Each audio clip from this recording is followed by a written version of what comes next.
That's what we did.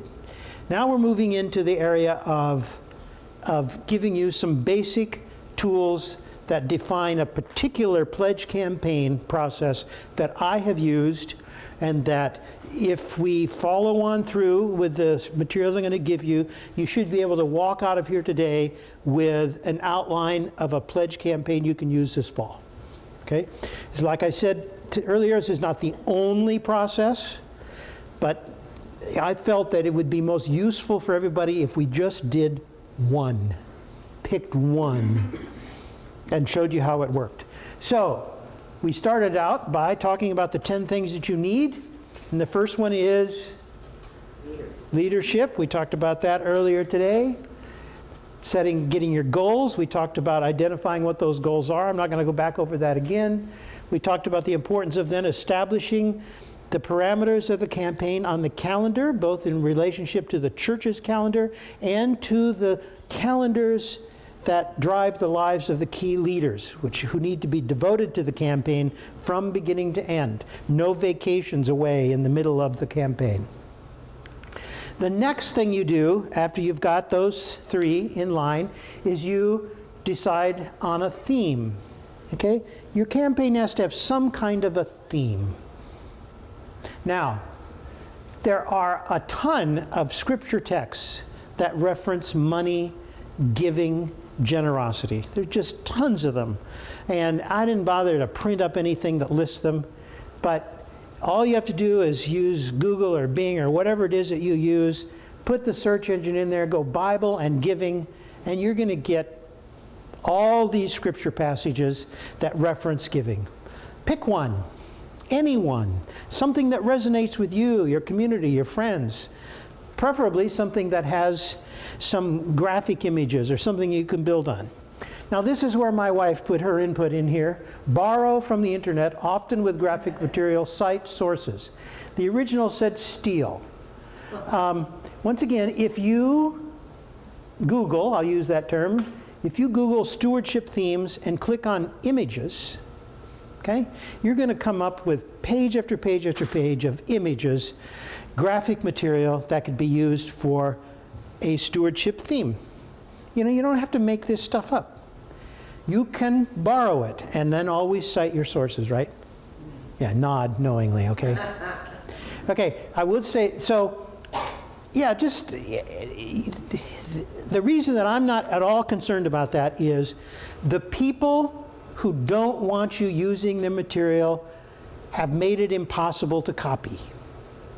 Okay, I don't know how much you guys do this, but if you are on your computer and you go to this thing and you find a graphic, and then you go to the site and you look at the graph, you decide I like this, you right-click on your mouse and you look at the list of options down there, and if it's been copyrighted, you don't have the choice of copying it out of there. Okay, it won't let you do that. Or it writes across it. Or they've written something across that image that says, you know, blah, blah, blah, you can't use this. And it's clear then if you want to use that image, you have to go to the source, you have to pay for it, and blah, blah, blah. And you may want to do that.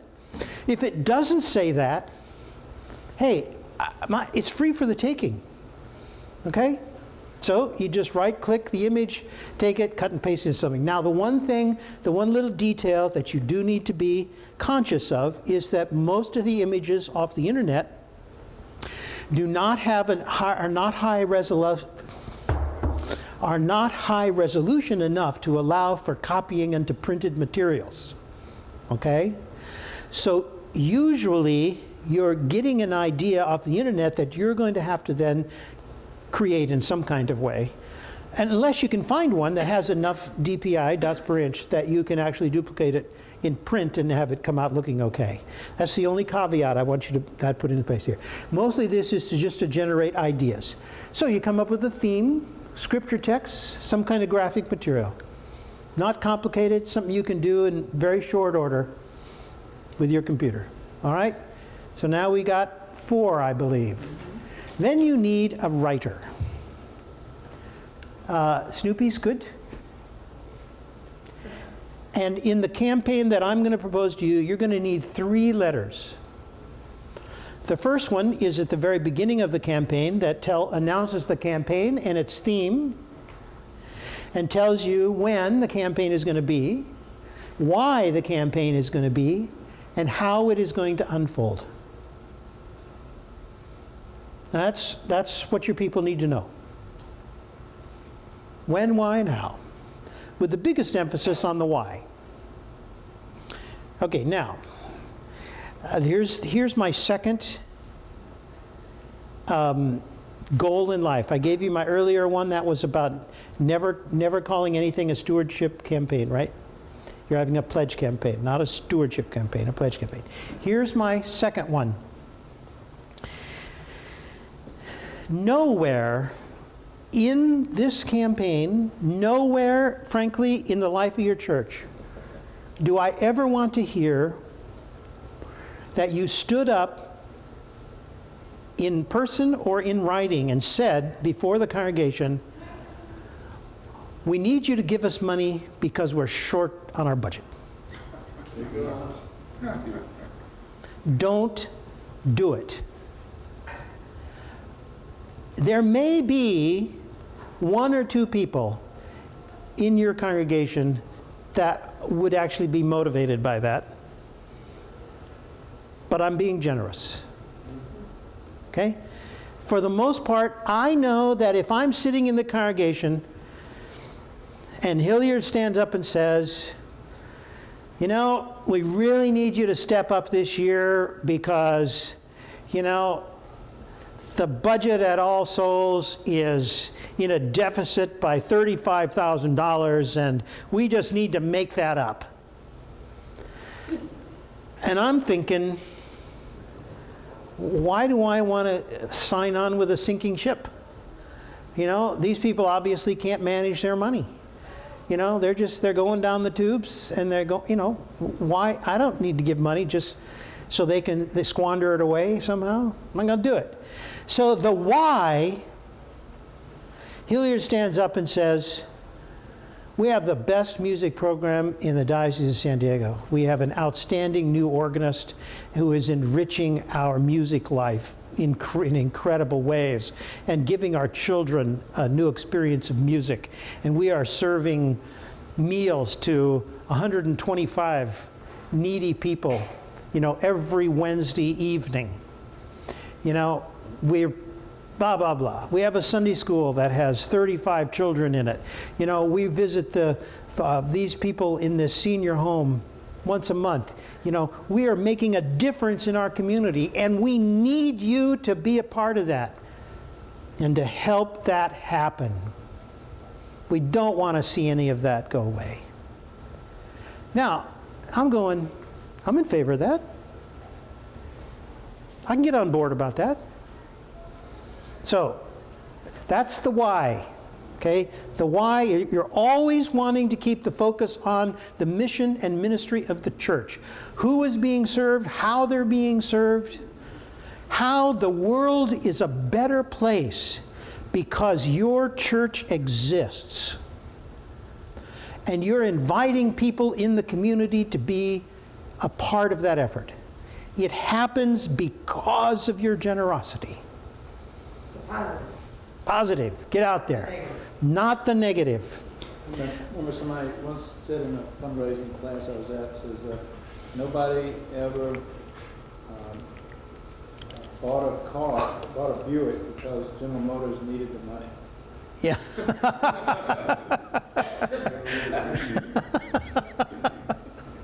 That's good, Hilliard. I like that. So that's the first letter. Then, right after your campaign begins, you send a letter to the congregation with a nice little cover letter that has a narrative budget and your pledge card in it. And with an invitation that here are the materials that you will need as you make a decision about your support of the church's ministries in the year to come. Okay? And the end of our campaign is going to be this particular Sunday. So we're hoping that everyone will turn in their pledge card either in person or online if you have that opportunity, or by mailing it to the church office in advance. However it is, we would like to have all of them in by this particular Sunday. And then, on the week before Commitment Sunday, you simply send out a final reminder. Basically, I call it an invitation to come to church. Sunday's a big Sunday. This is the final, this is the ingathering for our pledge campaign. Perhaps you may have invited somebody special to come and preach. There may be, I don't know, any way that you can punch that up so that it becomes a special moment in the life of the community. You advertise that and ask people to come there, pledge card in hand, prepared to participate, to present it, have them blessed. Yes? I have sent those out in the past, personally signed by me. Yeah. As the pastor of the church. I signed each one. Yep. It's good. And the personal signature goes a long ways. Makes a lot of difference. So those are the 3 letters that need to be written, and you need to find somebody who can write them. Now, sometimes they can be the pastor, sometimes they can be a stewardship person, sometimes it can just be somebody in the congregation who knows about these things and has a gift for writing and can do this. And there are samples of these kinds of letters. They're on this thumb drive, they're on the internet. You can look at what other samples look like. Mostly they need to come from the heart. They need to focus on mission and ministry, and they need to have a clear ask. Okay? Those are the 3 things that need to be there. So, while you got a writer, yep. Then the next thing you need are your lists. You need to have mailing addresses for everybody if you're going to do this completely by mail. So you got to make sure that your mailing lists are up to date and you actually have correct information for everybody and you know how to get at it. Email addresses. If you're running a campaign where you can solicit some people by email or you have a process where that's okay, then you want to make sure that those email addresses are up to date. If you don't do solicitation by email, I would still recommend that over the course of your campaigns, a quick reminder notice can go out by email. It's free, doesn't take a lot of time or energy. If you've got the list in some kind of form that can be readily utilized, it's an easy way to just remind people about the campaign and how things are unfolding. Then the last thing I do is I suggest segmenting your list in 2 ways. Now this is not critical, but I believe it really does make a difference. Because the 2 ways that I would tailor my appeal are this, and that's between people who have pledged and people who haven't. Okay? Now, because the letter that goes out to people who are existing pledgers, I want to send that out.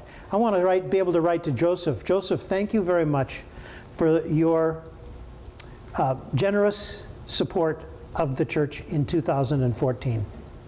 Your gifts have made these ministries possible. And now, while I know you're, considering what your pledge might be in 2015, here's some other things you might want to be able to consider. So people are, you thank people who actually have made those kind of contributions. And then your list to newcomers, your letter to newcomers is, we'd really thank you very much for being a regular part of our worshiping community. You're a vital and important person in this community of faith. And we would like you to consider joining others in the community who have established a personal devotional habit of pledging in support of these vital ministries. It makes a huge difference in the life of the community and in your personal spiritual life if you do that. Yeah. So first letter, second letter, when you're segmenting? The letter that I would segment would be the second one. This is the one that I would divide into 2 pieces.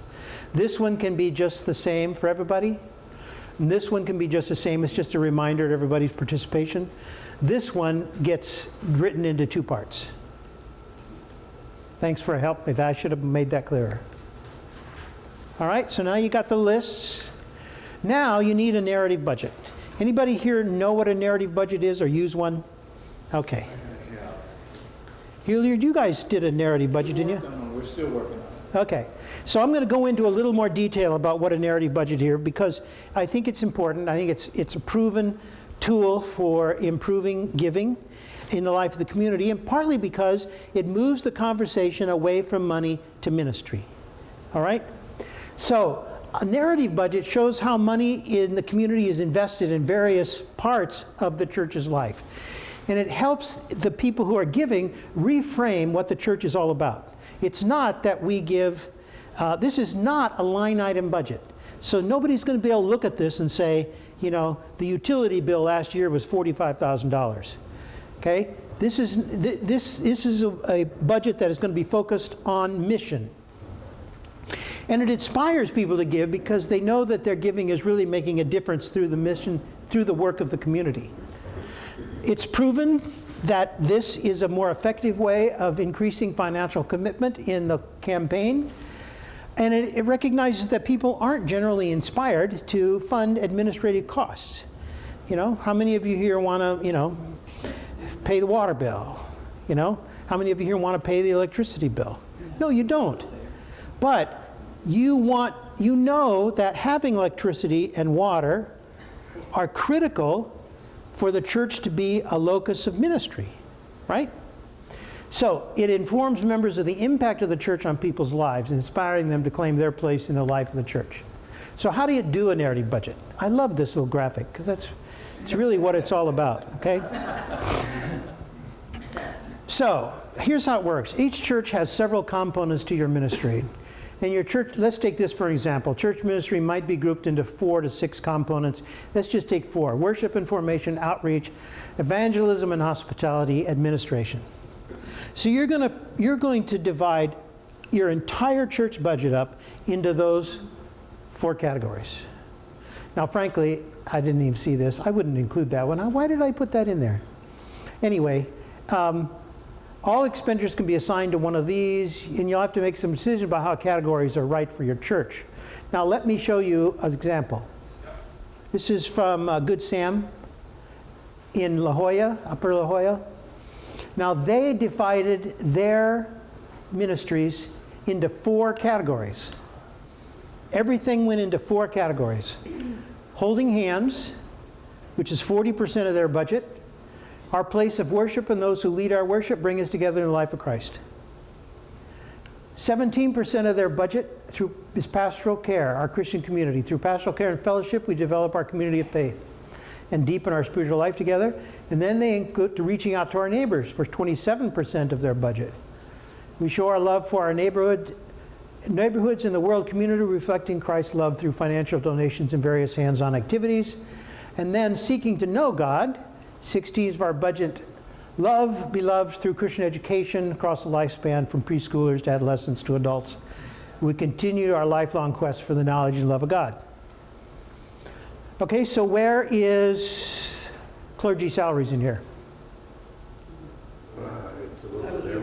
It's a little bit of everywhere. So this is the trick. So at Good Sam, this was done when Chris and Rebecca were there. So they took the clergy salaries and they said, okay, Chris, how much time do you spend in each of these areas? Give us a rough breakdown. How do you know, so he said, okay, maybe, you know, this, that, or the other, and broke it down into 4 areas. So his salary got allocated that way. Rebecca's salary, she allocated it a different way. Then there's the church administrative staff. Okay, they looked at those salaries and said, okay, we're going to allocate these salaries according in these 4 ways towards these separate programs. Now, once you've done that once, then you know, the next year you come around to this, you got your template. You go, okay, this is how we did it last year. Is that still pretty much the way the staff is distributing their time? So then they said, then you've got, so you got utilities in here? Well, sure you do. They're all in there. But you go, okay, we got our social hall. How's the social hall used? You know, and the utilities in the social hall. So you divide those up. Because those things are ways, you only have those utility costs. Why? Because they're being used for ministry. So they're a ministry cost. You know, and that's how you worship. Okay? You've got to have electricity in there. You got to have lights.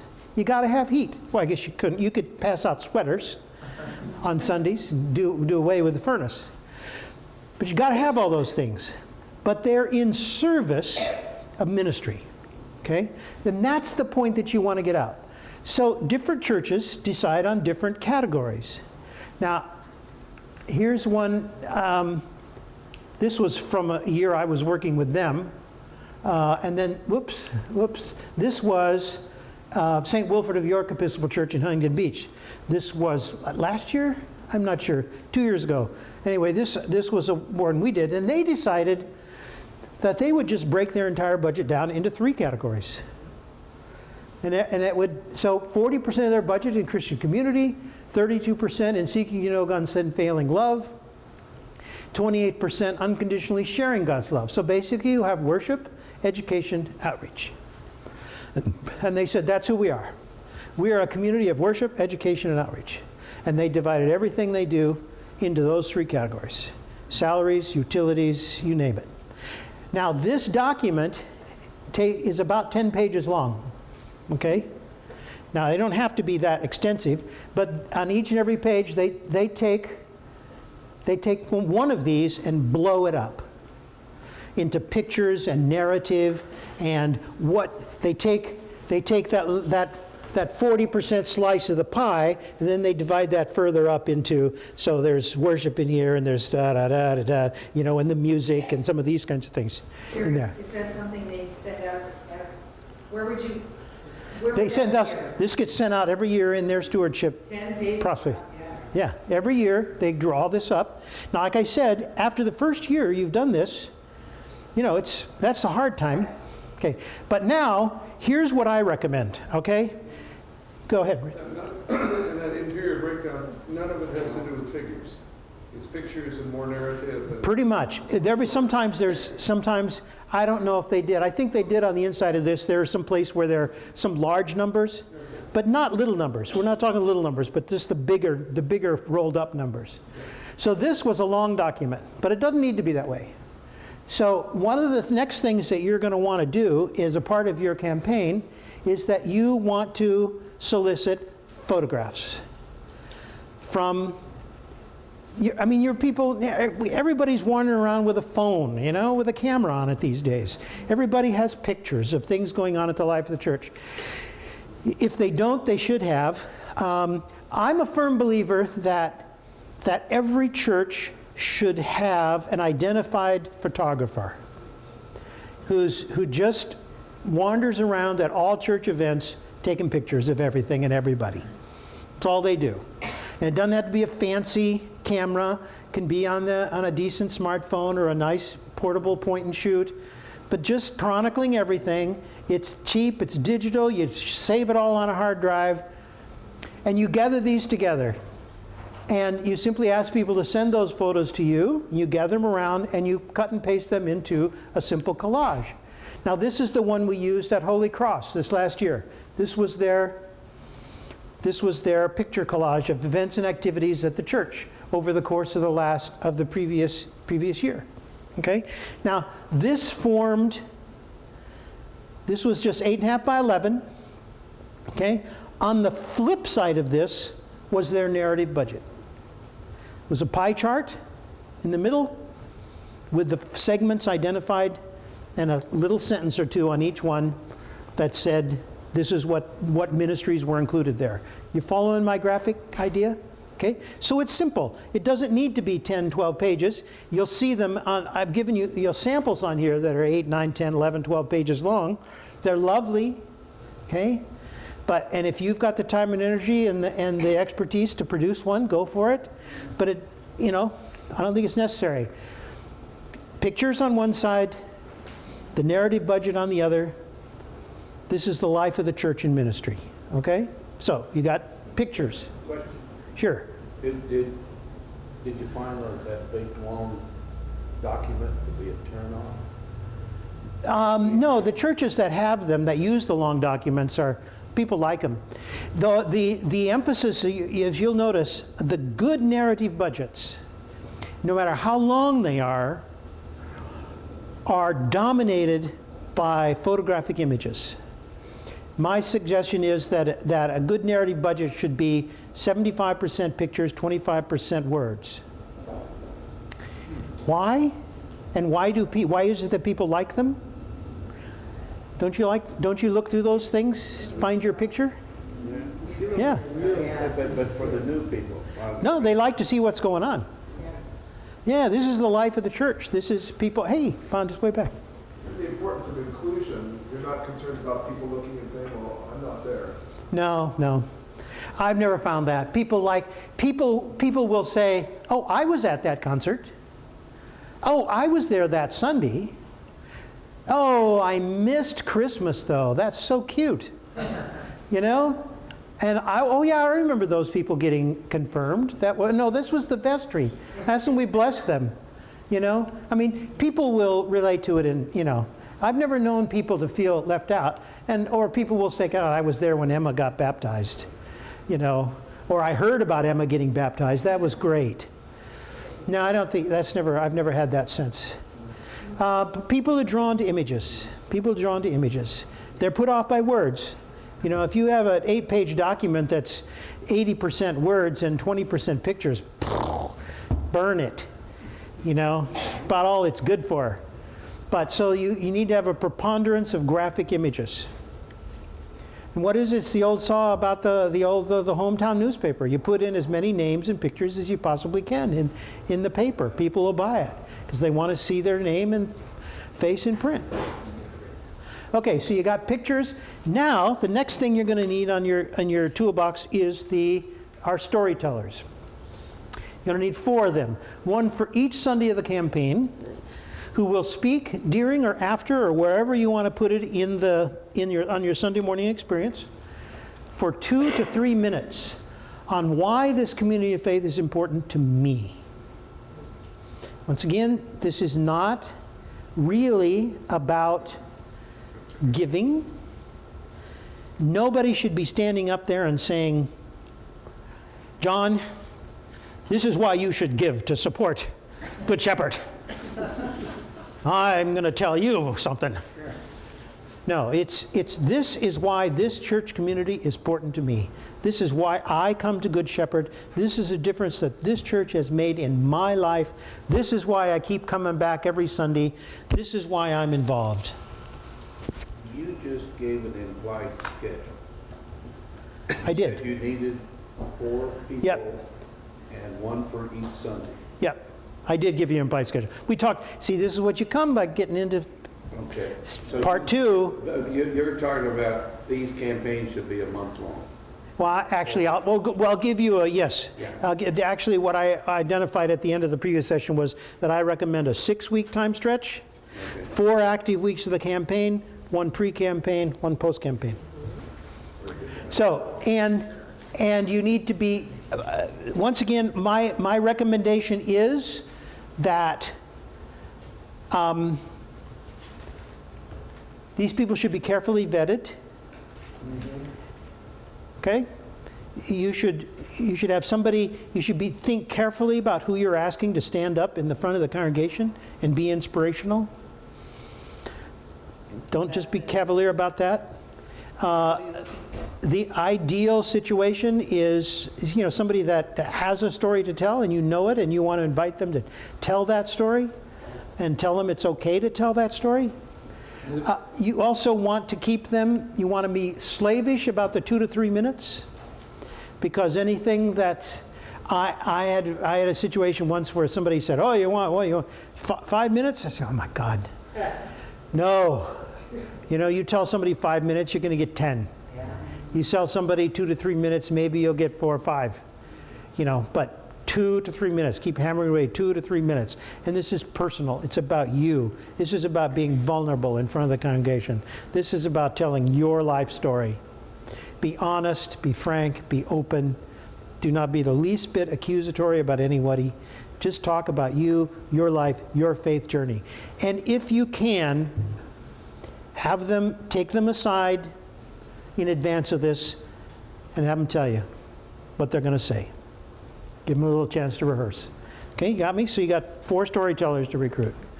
Then you're going to need some supplies. I don't recommend the quill pen, but it does, it's really there to emphasize the point that was just made back here by our Lutheran friend, that personalizing your mail and being prepared to do that can make a big difference. So on occasions when you can hand sign things, it's a big plus. But you're going to need some basic supplies. You're going to want the church letterhead. You're going to need a pledge form for people to use. You're going to need a mailing envelope. You're going to need a return envelope. And you're going to need postage. And you can decide on your own, depending on how rich you feel, whether you want to put, whether you want to have them mailed back or turned in. Some people, will put postage on the return card just to help come back. In churches, I usually don't find that necessary. People will bring them back or put their own stamp on. But you got to make sure you have the basic supplies in hand in order to do this. You don't be running around last moment going, why don't we have enough envelopes? Okay, supplies, then you've got to put it all together. This is all it takes to do a great campaign. Leadership, goals, calendar, theme, writers, lists, narrative budget, photos, storytellers, supplies. Okay, you want to see how it goes together now? The whole process is steeped in prayer. Now, this is something that is often overlooked, but I would invite, if you have a prayer circle, I don't know, some churches do, they have prayer communities. I would encourage you at the beginning of this whole process to ask the people in the community who have a devotional prayer life to include in that the whole process of the pledge campaign and the whole issue of stewardship of finances, because it is something that we all struggle with. There's just no doubt about it in my mind. I know that this is where I told you I'd made a trip to Haiti. There were many ways in which my trip to Haiti changed me. But one of the ways in which it changed me was that it has made me very insensitive to the any average Episcopalian who tries to tell me that they're poor or tapped out or I don't have any more money to give. I've seen poverty. This is not it. Okay? I know what poor really, really looks like. And I have not seen an Episcopal church in this country that comes even close to that. So when these Episcopalians try to cry alligator tears about how little money they have, I've lost my ability to be deeply compassionate about that. Okay? It's all a matter of choice. We hear all these stories about how tough life is, but our friend here who fled Hurricane Camille, Hurricane Camille hit, Hurricane Sandy hit, you got the tsunami in Indian Ocean, you get the earthquake in Nepal, you get the earthquake in Haiti. Billions of dollars materialize. Excuse me, didn't we just hear that everybody was all tapped out, didn't have any more money to give, they couldn't do any more? And yet, they found it somewhere. So anyway, I'm just saying to you, it's a matter of choice, and we need to be prayerful about the choices we make. Okay? And I'm gonna mention the unmentionable here that we all need to struggle with. And this is not an Episcopal thing, a Lutheran thing, or a Methodist thing. It's a human being thing. Okay? Particularly in this country, it's called lifestyle.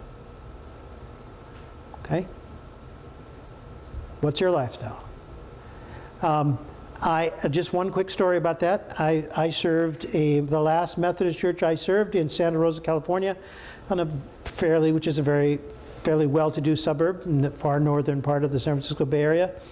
One of my dearest friends in that congregation, who's still a dear friend today, we play Scrabble online all the time. She is still a dear friend of mine.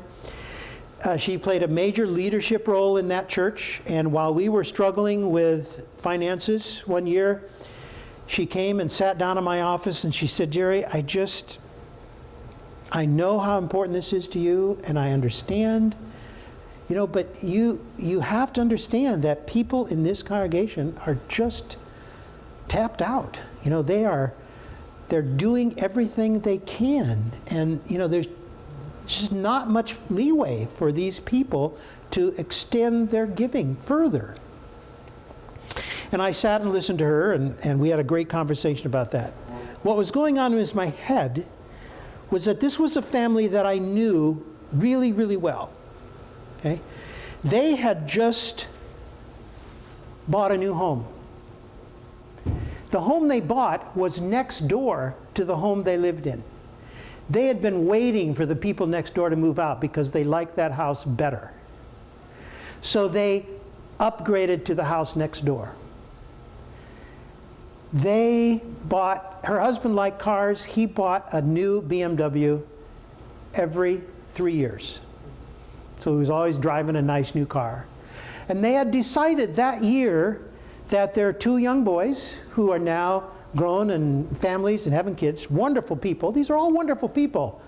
Okay? I'm not being mean to anybody. These are wonderful people. They decided those boys, who were then like 12 and 10, were old enough to really appreciate a summer vacation in Europe. Okay? They were tapped out. They didn't have any more money. Well, I'm thinking, okay, do you really need a new BMW every 3 years? Do you have to buy the house next door to your house? Do the boys have to have a 3-week vacation in Europe? Would a Chevy suffice? Could you downgrade to something smaller? Okay, now folks, look in a mirror. These people are not unusual. They are us. Okay. And this is the hardest thing for all of us, me included, to address in our society, in our churches. Are our lifestyles consistent with our faith? And is our generosity appropriately aligned? That's what I think the prayer needs to be about. Okay, because this doesn't have any simple answer. It's a question of prayerfulness, faithfulness, and devotion. Okay, enough of that sermon. Now. You use the analogy of Starbucks. Yeah? How many times do you go to Starbucks and could you do that? Just Yeah. simple thing. Yeah, but see, here, would you pass those? My teller was talking to somebody one time who said that the church couldn't come up with $20,000 for a new youth program. So he Just said, well, pass what that if the roof blew off the church and you need to raise $20,000 to replace the roof? The guy said, well, that's an emergency. So he said, okay, so the problem is not the amount of money, the problem is our definition of an emergency. Yeah. Yeah. Okay. So here's the magic piece of paper that will solve all of your problems. They need magic pieces of paper up there too. All right, magic paper.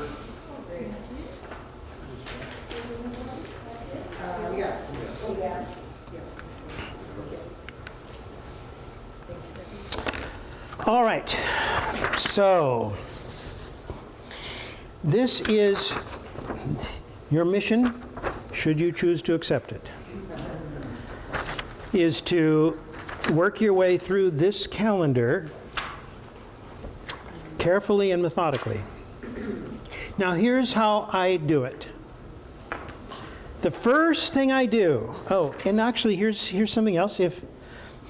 The other thing you need to have, I didn't bring enough of these for everybody because I figured some of you would not need it, but calendar. If you're going to do some work on it later, you probably want to have a calendar handy. All right, the first thing you do is turn to the back of this sheet, and there's a spot in there that's in yellow, right? It's Commitment Sunday. The very first thing you do is you decide on a date for that Sunday, and you write it there next to that yellow box. Okay? Then you start working your way up. So that Sunday is, say, let me get out of this, because I have, on your little thumb drive, you have a sample. So I decided that my commitment Sunday was going to be October 25. Just picked it out of a hat here, okay? Then I decided, okay, if that's October 25, then that means that the week immediately preceding it is October 19th to the 25th. Okay, and then I roll back up, and I say the week immediately preceding that, week number 4, is the 12th to the 18th, and the week immediately preceding that is the October 5 to 11, and the week immediately preceding that is September 28th to 10/4. Now notice here that in week 2, all right, is Sunday number 1. Okay, and I know that can be a confusing thing about this issue, but that's how we get to the fact that there are 4 weeks in the campaign, 6 weeks in the program. Okay, so week number 1 is all this is preliminary work. It's when that letter announcing the campaign goes out. It's when you design and print the pledge card. It's buying the postage. It's recruiting the helpers that you're going to need with the mailings, making sure you got the storytellers lined up, getting the photographic piece together along with the narrative budget. But then prior to your campaign, way back before then, here are the tasks you need to do before officially starting the clock running. All right? You still with me? Okay. So before you start the clock running is when you're going to set the goals. And this could be months earlier, okay? This could be, you could do this now. You could do this in the spring. There are some of these tasks that you could do anytime. Okay, so now you can decide, okay, we want to raise $208,000. We have 52 pledges.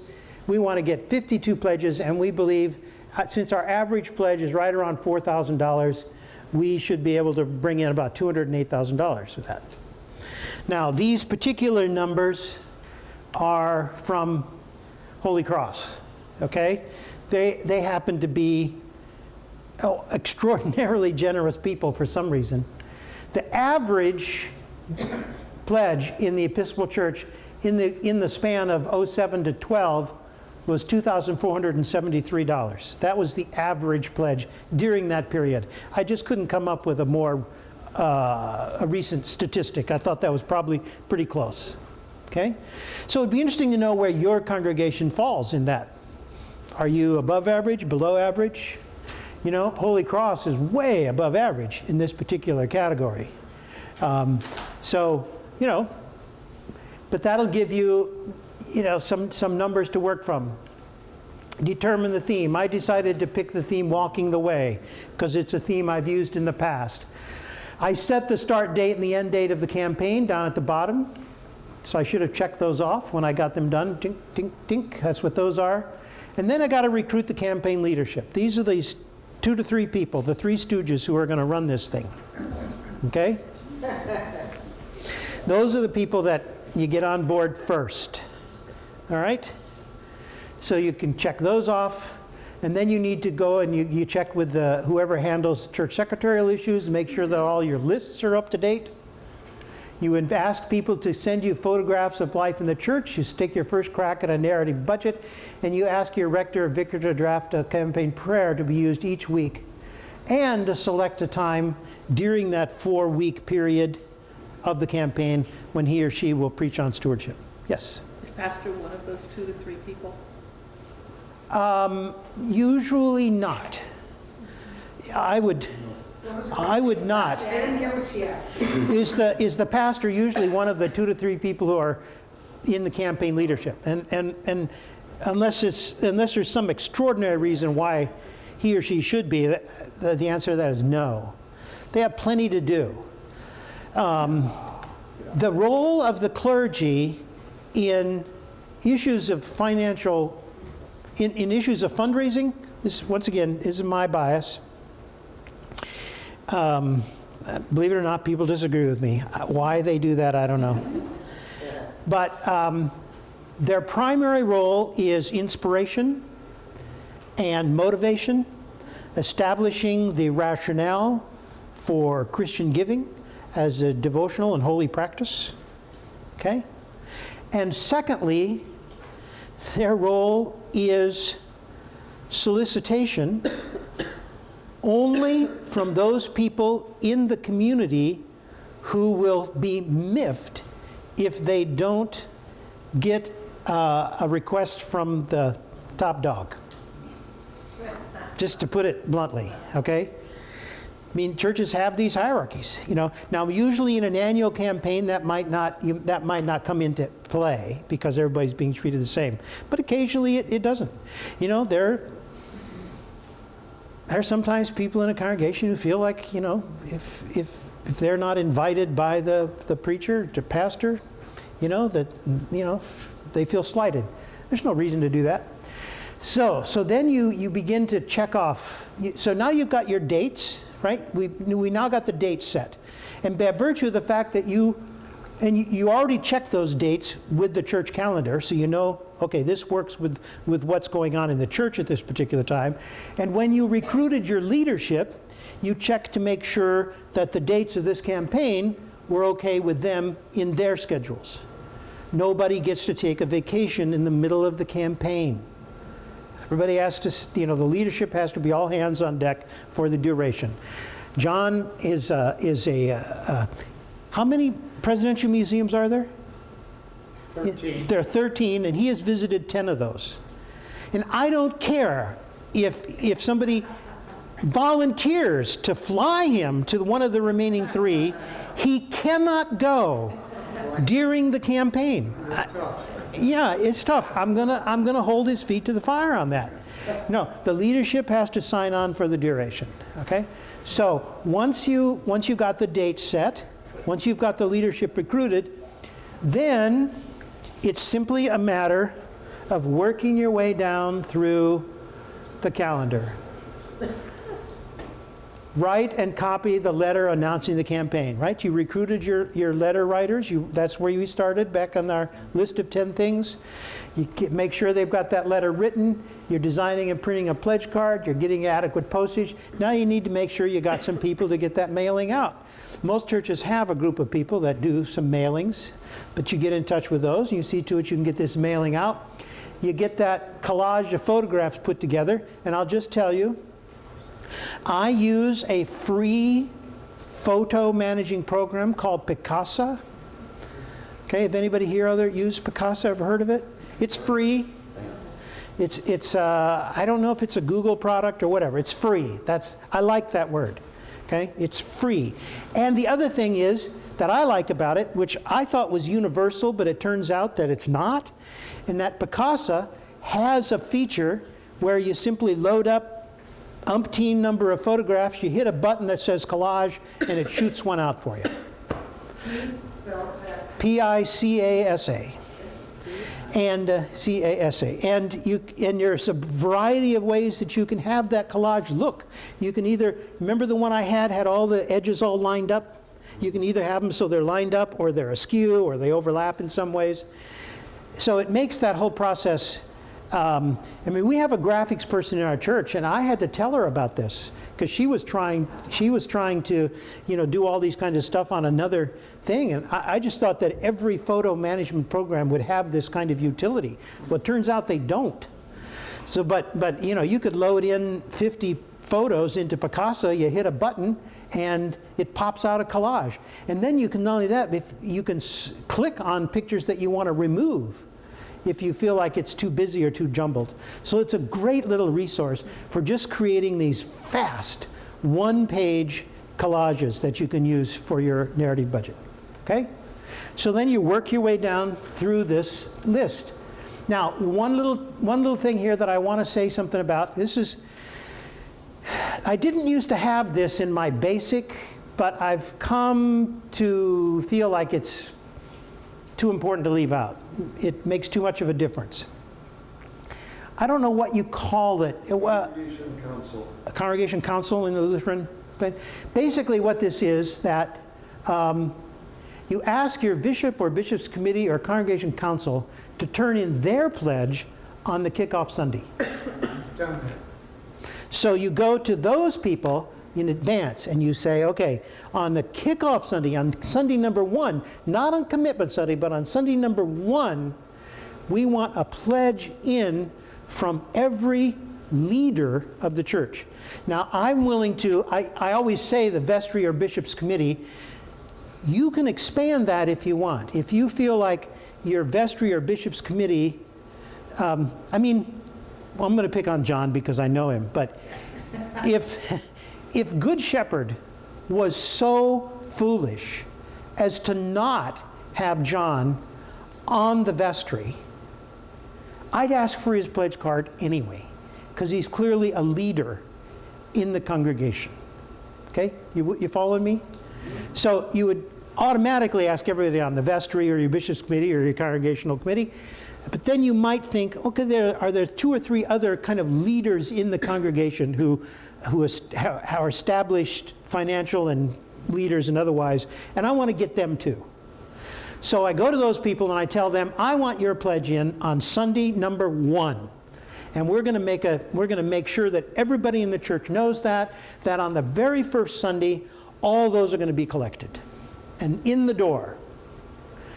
Now, then during this, then you have a reminder. You told them about it here. You're going to send a reminder to them there. And on Sunday number 1, the vestry members are invited to present their pledges. They all walk up. They put them down.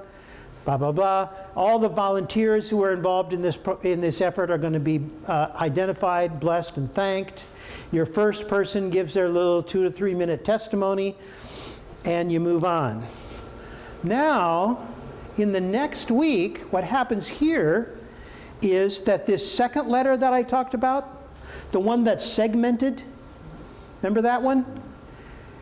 One of the things it's going to include is this information. You're going to take those leadership pledges that you've already got, and you're going to compare them with the previous year. And you're going to report out to the congregation, and your vestry and key leaders have increased their giving to the church by 12%. We hope you will be as generous. Now, if this number goes down, you're in big trouble. Okay? If your leadership gifts are going down, you've just learned something really important. I don't even want to begin to think about what you'd have to do in that situation. Because if your leadership isn't behind this process of continuing to grow and experience the church in enthusiastic ways through generosity, you're in big trouble. But that's a number. You want to have your leadership play a leadership role. Okay? So that goes out in this second letter. And you need to get in the habit of this. Send a thank you note to the first speaker and everyone else who helped so far in the campaign. Now, my third little aside. The other thing I'd like to do is to get the church to be a community of constant gratitude.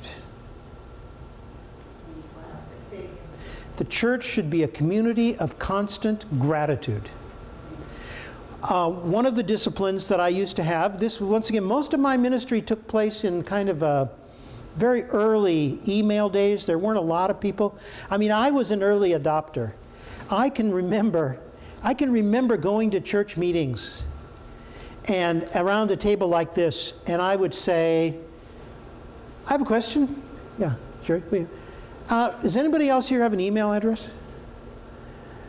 And people would look at me, Megan would look at me and goes, what's an email address? And I'm going, okay, no, if you don't know, it's all right. No need to explain. I was like the only one. So this was the context in which the vast majority of my pastoral work was done.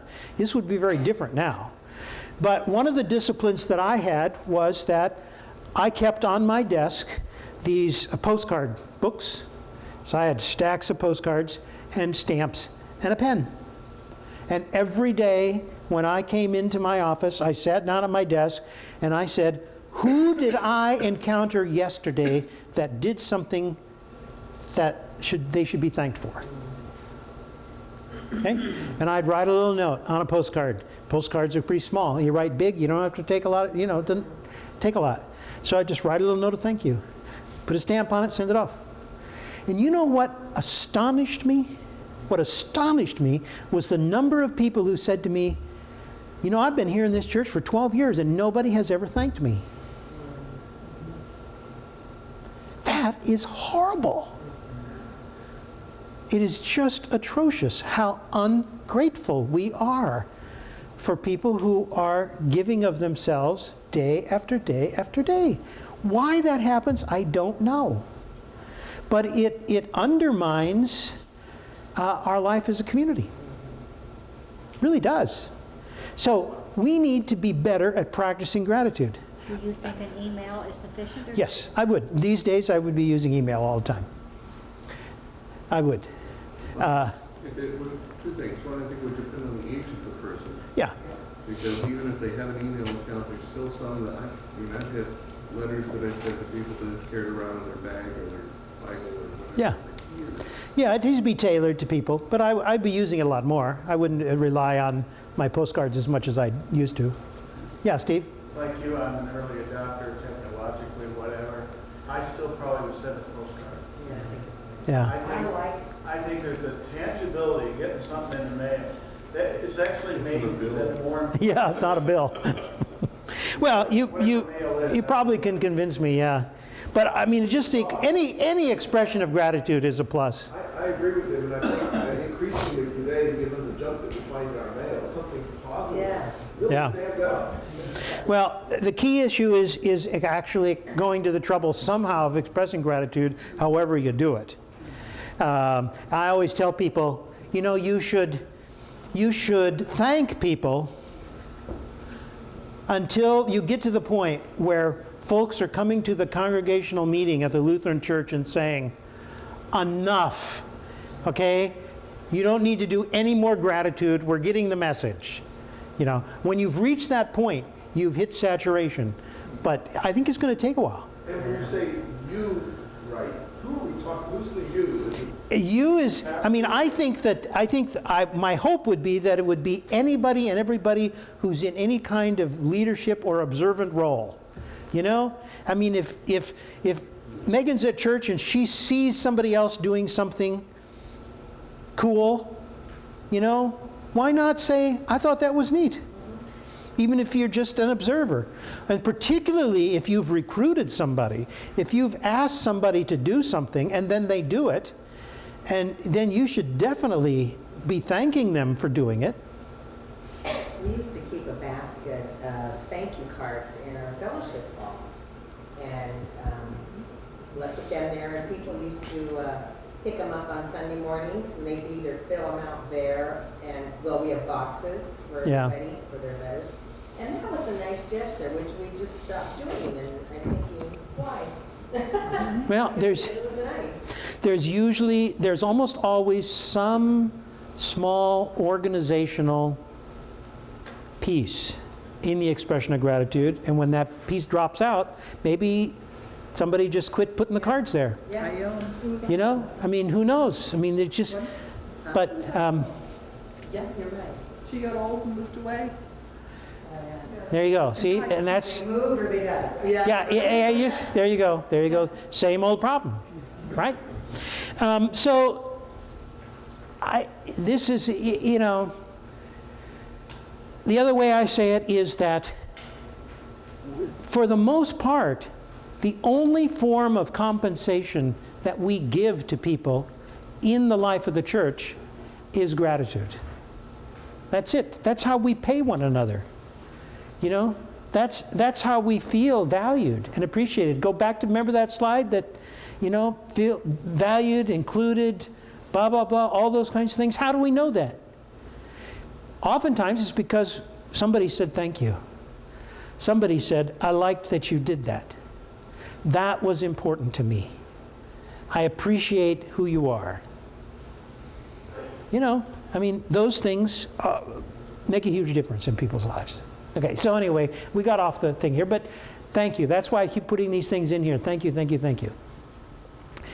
Then you just work your way down through this whole process, step by step, inch by inch. Slowly we turn. Okay? Remind the next speaker. Don't let anybody, don't assume that anybody remembers. Send the thank you note.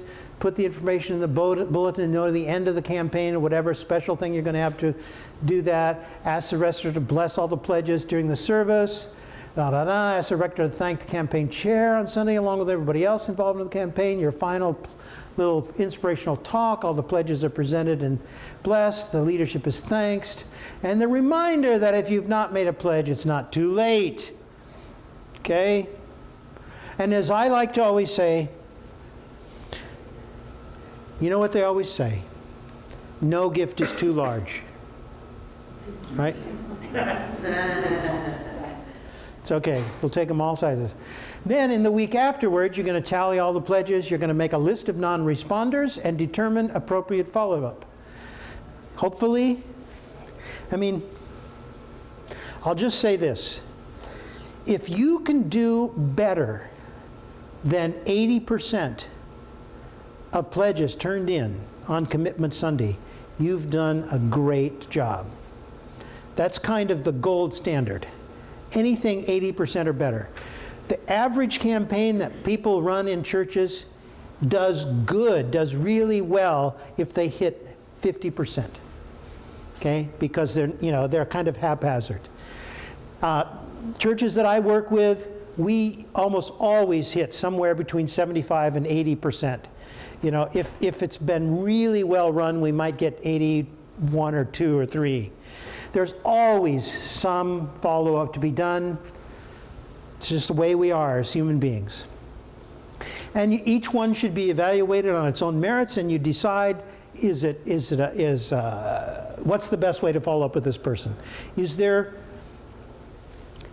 Can it be done personally? Does somebody know this person well enough to go, geez, we don't have your pledge. Can I help in any kind of way? Is it something that, this person's always late, and so we just give them another letter, and it'll all work out fine in the end? Or is it somebody you go, we happen to know that this person, his life has been in crisis. Spouse just died, family's splitting up. We're just going to let this go. This is not the time. This is the time to be pastoral and caring. This is not the time to be talking to these people about their pledge. So you want to, evaluate each one, follow up as determined by your non-responders, and then prepare a campaign summary for either the bulletin or the newsletter so that you can report back to people. Okay? Now, that's this form. Now I'm going to take a break, and then we're going to come back. And then what I'm inviting each of you to do is to take this little form and imagine your way through a pledge campaign in your congregation this fall. I got to get down to my favorite part here. Oh, there we go. These things at the bottom, there's room. You make a list. Make a list of all the people that are potential to help in your campaign. And what you want to do is to get 2 people for each position, so that if somebody says no, you have a backup to go on. You know, and if you can get Josephine Generous and Grover Givemore and Bethany Big Bucks to head up the campaign, that's good, you know? But if not, then Polly Penny Pincher, Bill Benevolent, and Molly Magnanimous can, you know, probably pick up the ball. For your storytellers, you're looking for a different kind of person. So somebody along the lines of Esther Energetic or Thad Thoughtful would be good, or Nancy Narrator or Billy Bard. Mike Minstrel, Orville Orator, and Penelope Poet, or Peter Prophet. Peter Prophet can sometimes get into a harangue. Yeah, we So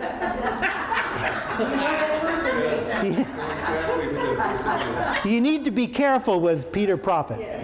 Okay? I mean, it's, you know, it's, but there's good energy from Peter, okay? But you can't always control it. And then your authors are oftentimes your leadership, so either Vicar Victoria or Rector Robert. Though Florence Faithful, who's a deeply committed person, could probably do a really good job of doing this, along with Sally Stewardship, who just knows everything there is to know about stewardship in life. Okay? So those are the kind of people you should be looking after too. Authors are your writers. Yeah, and the authors are the writers of the campaign. Yeah. Okay, so we'll take 10.